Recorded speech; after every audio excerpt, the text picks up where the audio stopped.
So we were at, I think, properties of matter and their measurement. मतलब कि जो matter की जो प्रॉपर्टी होती है उसके बारे में पढ़ेंगे और उस पे उसकी मेजरमेंट कैसे करी जाएगी. So physical and chemical properties मतलब कि प्रॉपर्टीज को भी इन्होंने दो पार्ट में डिवाइड करके बताया है, जिसमें एक है फिजिकल और एक है केमिकल. फिजिकल में किन किन चीजों को कंसीडर कर रहे हैं? फिजिकल में कंसीडर किया जा रहा है कि उसका कलर कैसा है, उसका ऑर्डर या स्मेल कैसा है, ठीक, उसकी मेल्टिंग पॉइंट, बॉइलिंग पॉइंट, ठीक, और डेंसिटी. डेंसिटी क्या है, ठीक है. बशर्ते केमिकल स्ट्रक्चर, केमिकल में क्या किया जाएगा कि उसका कंपोजिशन कैसा है, ठीक, कंबस्टिबिलिटी, कंबस्टिबिलिटी क्या है, कितना तेज वो किसी दूसरे सब्सटेंस से रिएक्ट करके दूसरा कोई तीसरा सब्सटेंस फॉर्म करता है,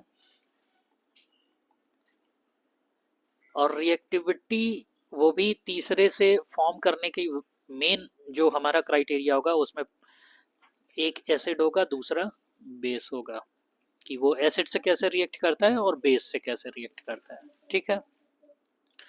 फिजिकल प्रॉपर्टी को जरा सा ये उस पे बात कर रहे हैं, आ, अब एक्सटेंड किया जा रहा है फिजिकल प्रॉपर्टी को, ठीक है. This can be measured or observed without changing in the identity or the composition of the substance. मतलब कि इसमें composition उस मैटर का चेंज नहीं होगा. कंपोजिशन चेंज मतलब कि अगर जो आयरन आप लेते हैं इसको कितना भी गर्म कर दीजिए वो आयरन ही बना रहेगा, बशर्ते अगर जो कोई दूसरा सब्सटेंस ले लें, लाइक केमिकली अगर जो बात करी जाए, यही आयरन ऑक्साइड ले लिया जाए, आयरन ऑक्साइड, ठीक, तो आयरन जब एयर से रिएक्ट किया और उससे ऑक्सीजन इसमें आया तो आयरन का कलर देखिए क्या होता है, और फिर आयरन ऑक्साइड आप जिसे जंग कहते हैं, रस्ट कहते हैं, उसका कलर क्या हो जाता है, कलर में चेंजिंग आ गई ना. तो ये एक केमिकल रिएक्शन हो गया, उसकी केमिकल कंपोजिशन में चेंज होगा क्योंकि वहां पे ऑक्सीजन तो आ ही गया, ये हमने सीधी बात की, ठीक है ना. तो इस तरह से ये डिफरेंस है एक फिजिकल प्रॉपर्टी में और एक केमिकल प्रॉपर्टी में. मतलब कि जो फिजिकल प्रॉपर्टी की चीजें थी वो चेंज नहीं होगी, बशर्ते केमिकल प्रॉपर्टी में उसका कंपोजिशन चेंज हो जाएगा, कंबस्टिबिलिटी चेंज हो जाएगी, रिएक्टिविटी चेंज हो जाएगी, किससे, एसिड या बेस से, ठीक है ना. अब क्या बात आती है, वही बात, ये बात हो चुकी है मुझे लगता है. Measurement of physical properties does not require occurrence of chemical changes. अब जब पहले ही बता दिया कि गया कि उसमें आ, उसकी आइडेंटिटी चेंज किए बिना ही सारा काम किया जा रहा है, तो अब इसका तो मुझे जरूरत लगता नहीं कि इस सेंटेंस की जरूरत है, बट आगे बढ़ते हैं. The example of chemical properties are characteristic reactions. अब केमिकल प्रॉपर्टी की बात कर रही है, किया जा रहा है कि कैरेक्टरिस्टिक रिएक्शन, जैसे मैंने आयरन का ऑक्सीजन, एयर या ऑक्सीजन से रिएक्शन के बाद आयरन ऑक्साइड जो बना, आयरन ऑक्साइड बना, उसमें कैरेक्टरिस्टिक चेंज हो गया. एक कैरेक्टरिस्टिक चेंजिंग ये हुआ कि वो कलर चेंज कर लिया अपना. आयरन का जो कलर होता है कैरेक्टरिस्टिक वो हो गया, लेकिन जब आयरन ऑक्साइड का कलर आया तो रस्ट वाला ब्राउन कलर बना, और ये हर बार जब रस्ट बनेगा तो यही ब्राउन कलर बनेगा, इसकी भी कैरेक्टरिस्टिक है. अगर आप कोई रिएक्शन करा के इस ऑक्सीजन को अगर निकाल सकते हो यहां से, तो फिर वो प्योर आयरन के फॉर्म में आ जाएगा और वही आयरन वाला कलर देगा पहले की आयरन वाला, अनऑक्सीडाइज्ड आयरन की बात होगी, ठीक है ना। Different substances these include acidity, basicity, combustibility, वही चीज जो यहाँ पे लिखा है वो सारे प्रॉपर्टीज चेंज होने लगेंगे। Chemists describe, interpret, and predict the behavior of substance on the basis of their knowledge and physical and chemical properties, which are determined by careful measurement and experimentation. तो ये जो चीजें डिसाइड की जाती हैं physical and chemical properties जो हैं वो बहुत ही प्रिसाइज एक्सपेरिमेंटेशन और काफी ज्यादा वर्क के बाद डिसाइड की जाती हैं कि एक्चुअली ये इस मैटर का प्रॉपर्टी है, या फिर वो केमिकल प्रॉपर्टी हो या फिर वो फिजिकल प्रॉपर्टी हो, ठीक है। आगे दे रहा है we will learn about measurement of physical properties. अब ये भी बता रहा है कि इस बुक में, या फिर हो सकता है जस्ट आगे की हेडिंग से ही शुरू हो जाए कि हम इन फिजिकल प्रॉपर्टीज या फिर केमिकल प्रॉपर्टीज जो हैं उसके चेंज के बारे में पढ़ेंगे। चलिए, तो नेक्स्ट हेड सीधे आ रहा है कि measurement of physical property. Physical property को हम कैसे मेजर करते हैं। Quantitative measurement of properties is required for scientific investigation, ठीक है। जो भी क्वांटिटेटिव मेजरमेंट जो होगा वो अगर उसे साबित करना है तो आपको उसे साइंटिफिकली प्रूव करना पड़ेगा, ठीक है ना। अब ये कैसे हो रहा है। Many properties of matter such as length, area, volume etcetera are quantitative in nature.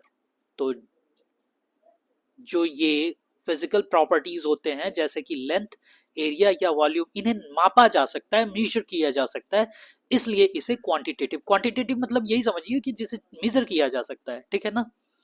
Quantitative observation of measurement is represented by number of followed by number followed by units in which it is measured.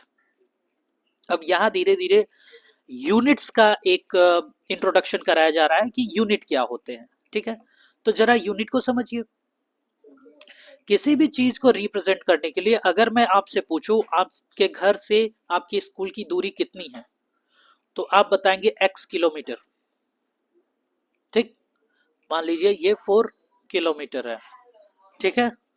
तो अगर ये 4 kilometre है तो ये क्वांटिटेट किया गया है और साथ में इसका यूनिट बताया गया है, ठीक है ना। तो अगर जो मैं पूछूं कि आपके स्कूल बैग का वेट कितना है तो आप बताएंगे y kg, ठीक, y kg। उसी तरह से सॉरी y kg, y क्या हो सकता है 3 kg। तो एक क्वांटिटेटिव नंबर आ गया और एक यूनिट, यूनिट बताना जरूरी है। अगर मैं पूछूं बैग कितना भारी है तो आप कहेंगे 3। तो 3 जब होता है ना, जब यहाँ पे कोई यूनिट नहीं लिखा जाता है ना, तो उसे सीधे यूनिट ही मान लिया जाता है। 3 यूनिट मतलब जिसे हम हिंदी में कहते हैं 3 इकाई, ठीक, 3 इकाई। मतलब क्या हो जाएगा, अगर मैं पूछ रहा हूं आपके बैग का वेट कितना है तो आप कहेंगे 3 इकाई। अगर वेट मैंने शब्द यूज किया है तो मतलब अगर आपने 3 बोल दिया तो मैं समझ जाऊंगा कि अच्छा बच्चे ने 3 इकाई की बात की है, मतलब वेट पूछा हूं तो ये 3 किलो की बात हो रही है।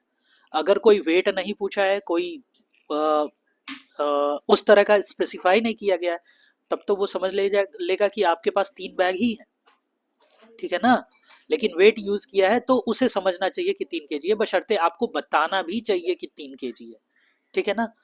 वही चीज यहाँ एग्जाम्पल में समझाएगा, पढ़िएगा आप लोग। Earlier two different system of measurement, that is English system and metering system, were being used in different part of the worlds. मतलब कि अब यूनिट की जो बात आई है तो ये बता रहे हैं कि पहले जो था 2 तरह के सिस्टम यूज किए जाते थे, एक इंग्लिश सिस्टम और एक मीट्रिक सिस्टम, ठीक है। The metric system which originated in France in the late 18th century was more convenient as it was based on decimal system, ठीक। तो जो मीट्रिक सिस्टम था वो काफी कन्वीनियंट था क्योंकि वो डेसिमल सिस्टम का इस्तेमाल करता था। इसमें ज्यादा अंदर नहीं जाते हैं। Let need of common standard system was felt. अब मान लीजिए कि फ्रेंच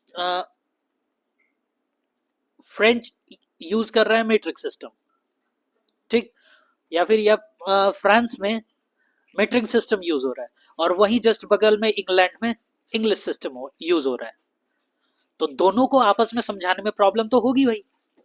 तो इसलिए, और यही दोनों क्यों, हो सकता है दुनिया में और जगहों पे भी दिक्कत हो, तो जब और जगहों पे दिक्कत होगी तो एक जरूरत महसूस की गई कि नहीं, एक यूनिवर्सल सिस्टम बनाने की जरूरत है, और वो सिस्टम 1960 में बनाया गया। ठीक है, अब देखिए नीचे उस सिस्टम की बात की जा रही है। वो सिस्टम क्या था? इंटरनेशनल सिस्टम ऑफ यूनिट, जिसे हम कहते हैं एसआई यूनिट। एसआई यूनिट का फुल फॉर्म कोई पूछे तो ये फ्रेंच है, ले सिस्टमे इंटरनेशनल यूनिट्स, ये इसका फुल फॉर्म है। ठीक है ना?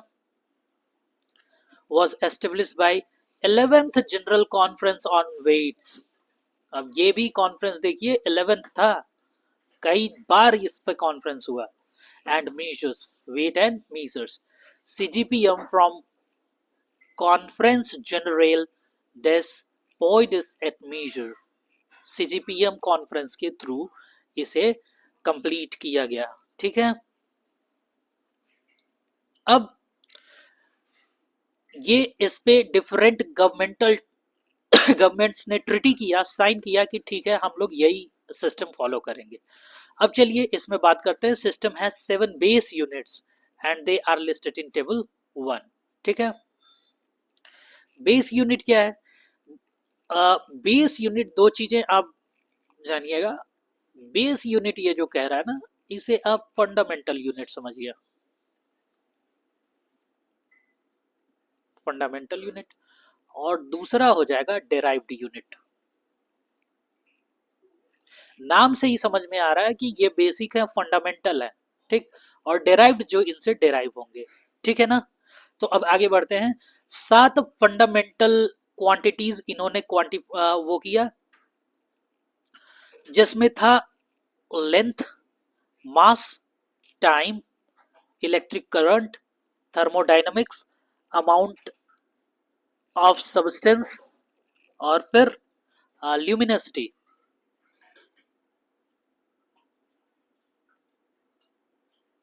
मतलब कि किसी की लंबाई कितनी हो सकती है, वेट कितना हो सकता है, समय कितना हो सकता है, करंट कितना फ्लो कर रहा है, तापमान कितना है, किसी भी पदार्थ का अमाउंट कितना है, और तीव्रता, किसी भी प्रकाश की तीव्रता कितनी है। इन 7 फंडामेंटल क्वांटिटीज को इन्होंने वो किया, और इससे डेराइव हुए बहुत सारे डेराइव्ड यूनिट्स, जैसे कि यहाँ पे स्पीड की बात की गई है, डेंसिटी की बात की गई है, और वॉल्यूम की बात की गई है। Can be derived from these quantity. ठीक है, डेंसिटी क्या है? डेंसिटी ये कहता है मास पर यूनिट एरिया।